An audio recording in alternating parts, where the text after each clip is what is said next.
Anda menyaksikan Kompas Bisnis, Saudara, bersama saya Yan Rahman, dan Kompas Bisnis pada awal pekan ini akan menyajikan informasi ataupun membahas terkait dengan yang ini, pemulihan bencana Sumatera. Pemerintah siapkan uang ataupun anggaran 60 triliun rupiah. Apakah ini cukup? Saudara, sebelumnya Menteri Keuangan Purbaya Yudisadewa ini memastikan pemerintah memiliki ruang fiskal yang memadai untuk kebutuhan penanganan bencana pada 2025 dan juga 2026. Purbaya bilang soal penanganan bencana di Sumatera, pemerintah menemukan ruang fiskal sebesar 60 triliun rupiah. Lalu pertanyaannya, Saudara, dari mana asal uang ini?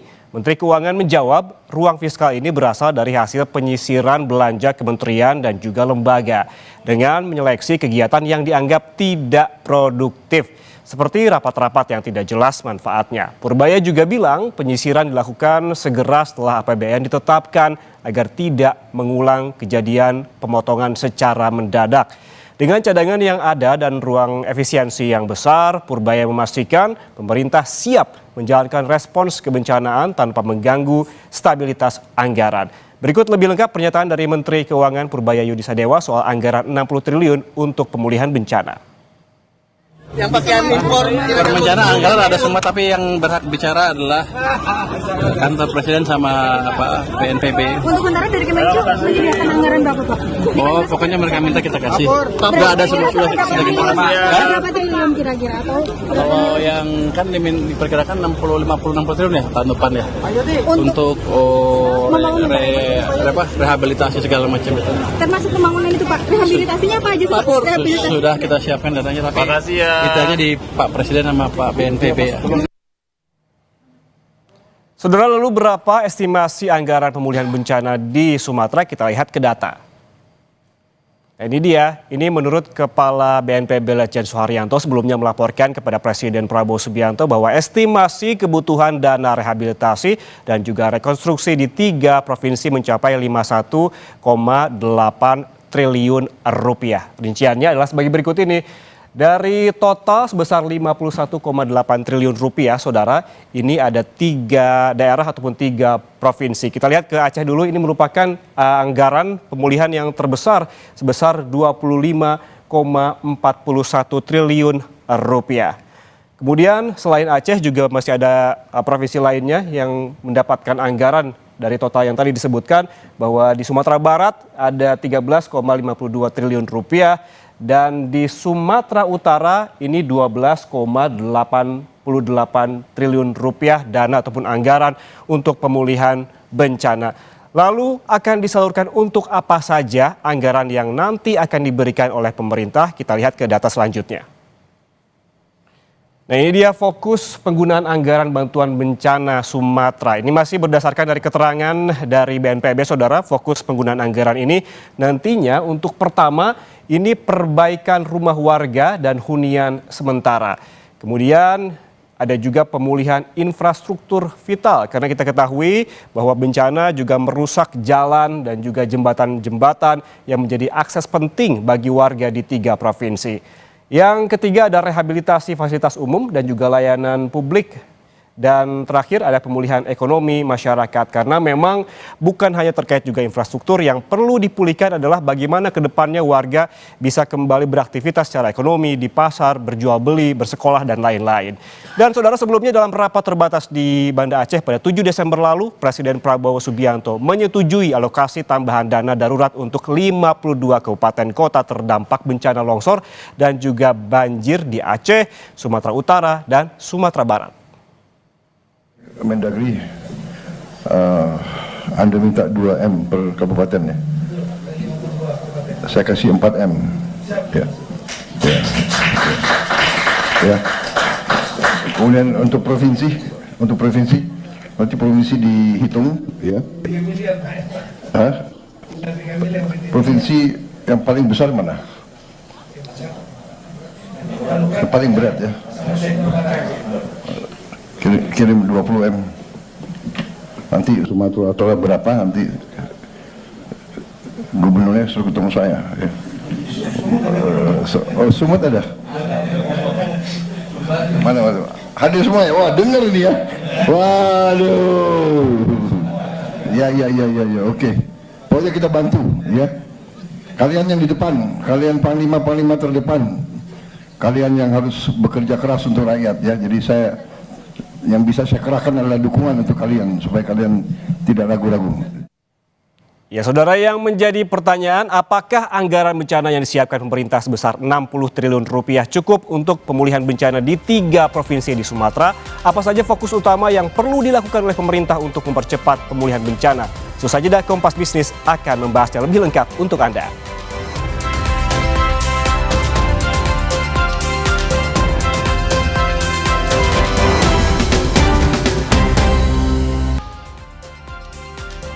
Anda masih menyaksikan Kompas Bisnis, saudara, bersama saya Yan Rahman. Saudara, Menteri Keuangan Purbaya Yudi Sadewa ini memastikan soal penanganan bencana di Sumatera, pemerintah menemukan ruang fiskal sebesar 60 triliun rupiah, sementara BNPB memberikan estimasi sebesar 51,8 triliun rupiah untuk pemulihan bencana.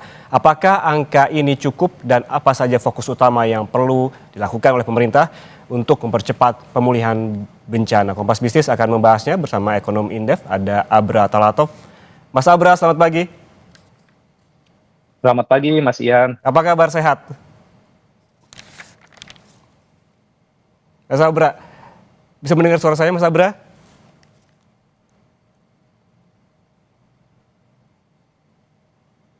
Mas Abra, apakah bisa mendengar suara saya?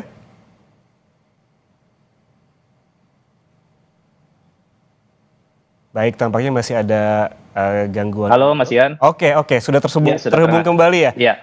Mas Abra, ini pertanyaan mendasar begitu yang tadi sempat dibahas di segmen sebelumnya terkait anggaran 60 triliun yang disiapkan oleh pemerintah soal penanganan ataupun pemulihan bencana di Pulau Sumatera.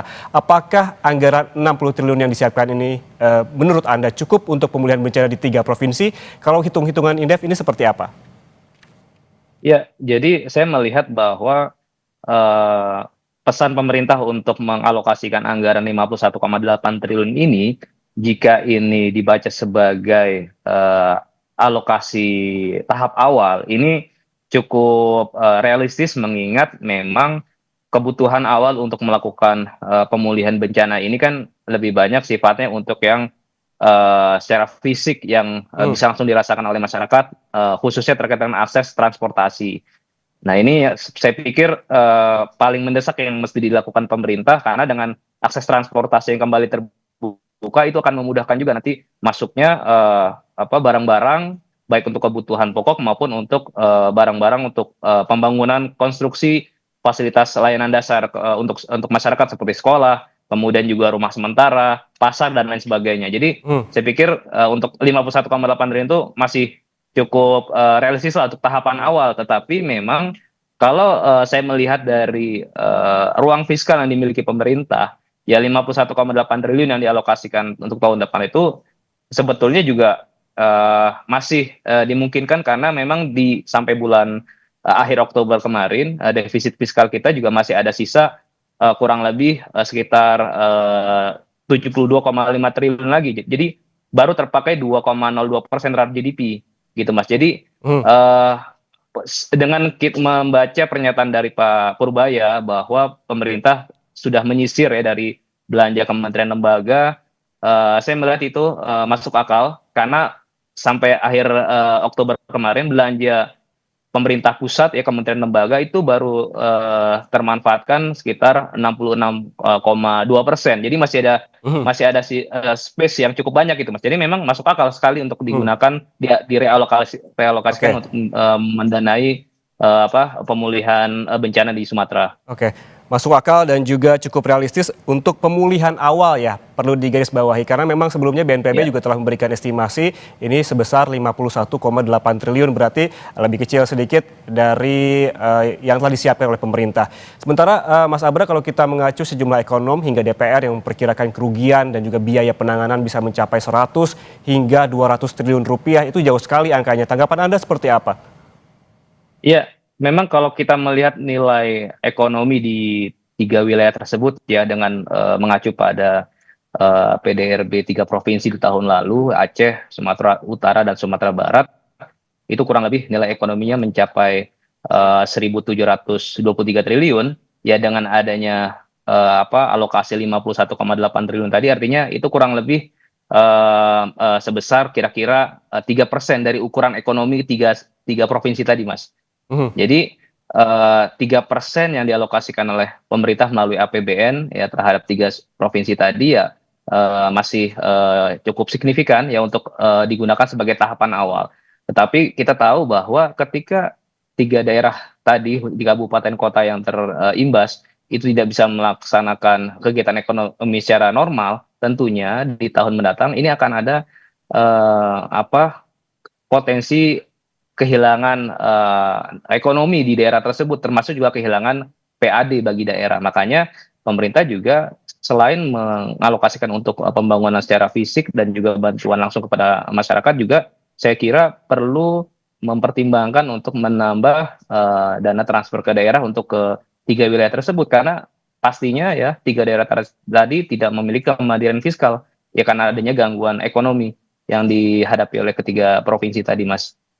Oke, oke soal tadi masih ada ruang fiskal yang memang tadi Mas Abra juga menyebutkan ada 70 triliunan lebih begitu ya. Yang jadi pertanyaan adalah sebelumnya banyak khawatiran begitu dari ekonom maupun dari warga soal apakah negara ini punya uang untuk penanganan bencana. Namun dijawab sudah tadi oleh Pak Purbaya bahwa ada ruang fiskal sebesar 60 triliun dari efisiensi kementerian dan juga lembaga.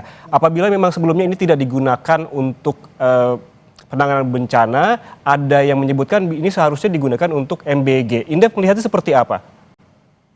Iya, iya pertama melihat dari serapan belanja pemerintah pusat kementerian lembaga ya. Saya menyoroti mungkin dari sisi belanja barang sampai akhir Oktober itu baru terserap 72,3%. Jadi masih ada sekitar 27%-an lah sisanya untuk 2 bulan terakhir ini November dan Desember. Dan belanja barangnya juga banyak digunakan biasanya untuk kegiatan yang sifatnya tidak prioritas seperti rapat, perjalanan dinas. Nah itu saya pikir masuk akal untuk direalokasi untuk pendanaan pasca bencana di Sumatera. Yang kedua, untuk program MBG sendiri pemerintah sebetulnya masih punya peluang juga untuk mengambil sebagian alokasi anggaran MBG untuk rekonstruksi di Sumatera karena sampai 18 November 2025 ada laporan dari Kemenkeu beberapa waktu lalu itu juga baru terserap 58,2% dari APBN dari 71 triliun alokasi baru terserap sekitar 41,3 triliun. Jadi masih cukup banyak space sekitar 40% anggaran MBG.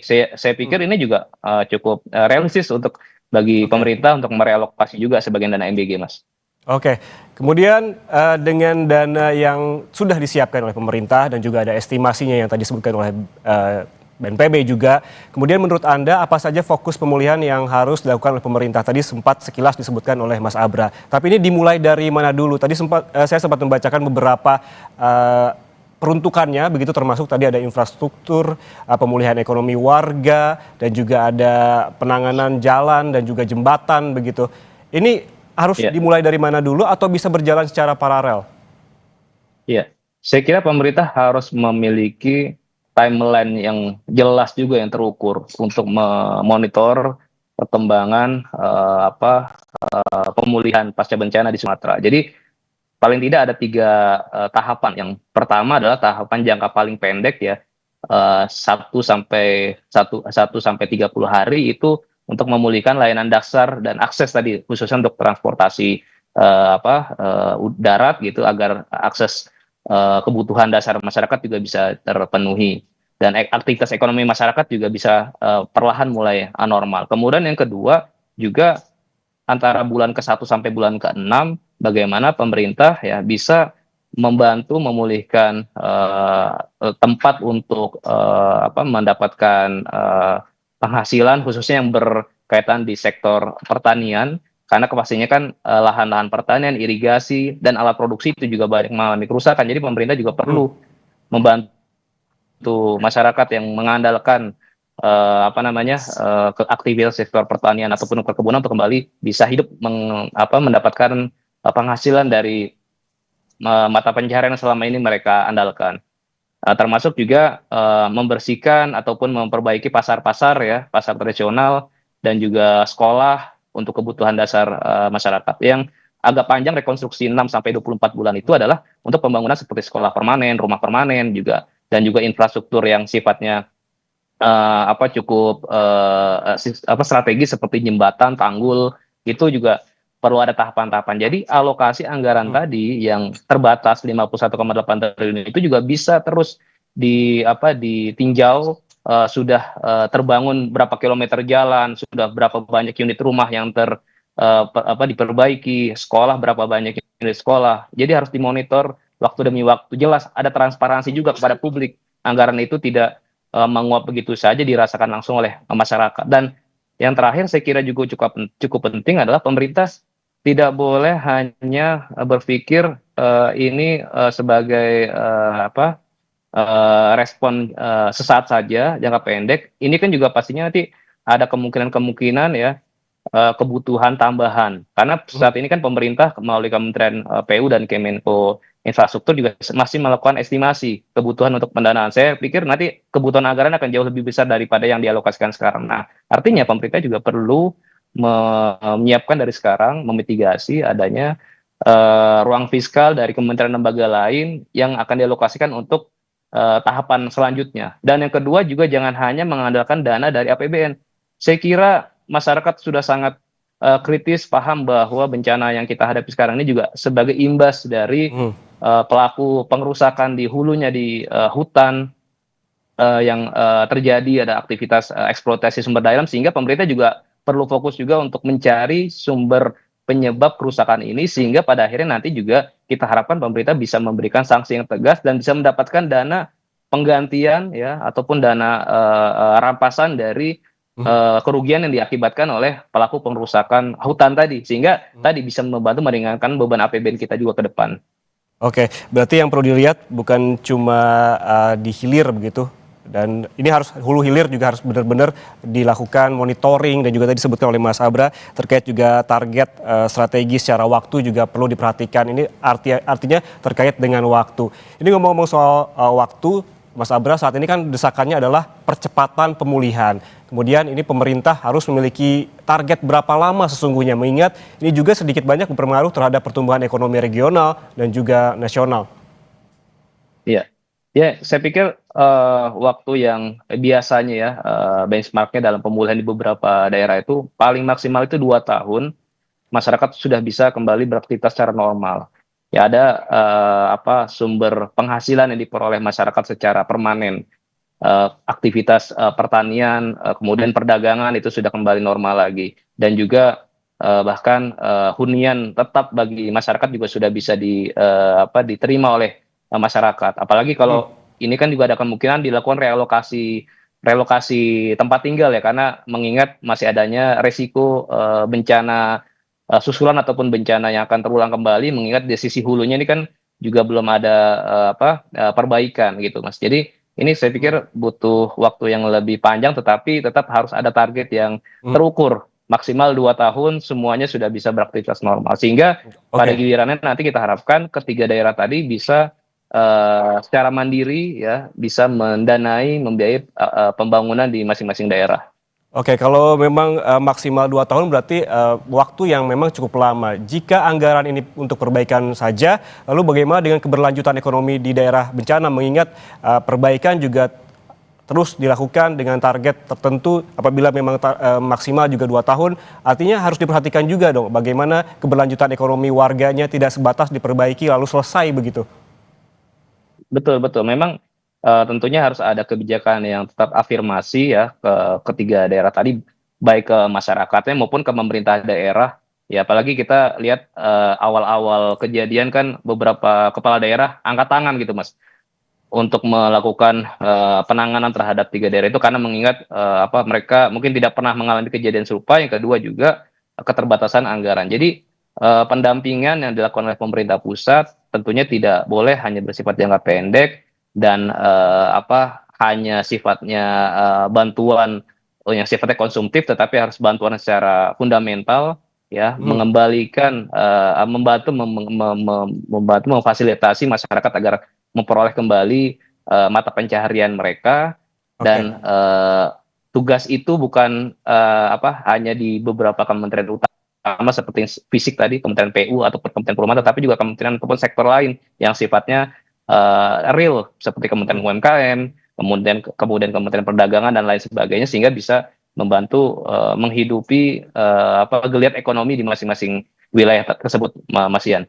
Oke, terakhir Mas Abra, singkat saja, jika memang dibutuhkan waktu maksimal 2 tahun, strategi apa yang perlu dilakukan oleh pemerintah agar ini berjalan secara efisien dan juga tidak secara anggaran begitu tidak terlalu menghabiskan begitu? Ya, saya pikir ada 3 fokus yang harus dimainkan oleh pemerintah. Pertama, mitigasi, bahwa alokasi yang sudah disiapkan pemerintah tadi ini sifatnya sementara dan tentunya jauh dari kata cukup. Ya, artinya pemerintah perlu melakukan mitigasi ataupun penyiapan kebutuhan tambahan anggaran di tahun mendatang. Yang kedua, bukan hanya bersumber dari APBN, tetapi juga pemerintah harus bersiap mencari sumber dana dari non APBN, khususnya dari para pelaku pengerusakan hutan tadi. Dan juga pemerintah perlu mempertimbangkan adanya skema asuransi bencana. Jadi ketika terjadi bencana berikutnya, pemerintah juga sudah bisa memperoleh sumber pendanaan. Dan yang terakhir, perlunya ada transparansi terhadap penggunaan anggaran tadi. Jangan sampai anggaran yang besar tadi menguap begitu saja, tiba-tiba tidak bisa kita ukur keberhasilannya, dan masyarakat betul-betul harus bisa merasakan dan bisa memantau langsung setiap progres dari perkembangan pemulihan pasca bencana di Sumatera. Begitu, Mas Ian. Oke, paling tidak ada 4 poin begitu yang bisa diambil strategi ketika pemulihan bencana jika waktunya memang memakan waktu yang lebih lama begitu, terkait juga dengan mitigasi, bersiap sumber dana yang non APBN, skema asuransi bencana, hingga transparansi penggunaan anggaran. Terima kasih Mas Abra Talatov, Ekonom Indef, atas waktunya bersama kami di Kompas Bisnis. Sehat selalu. Terima kasih, Mas Ian.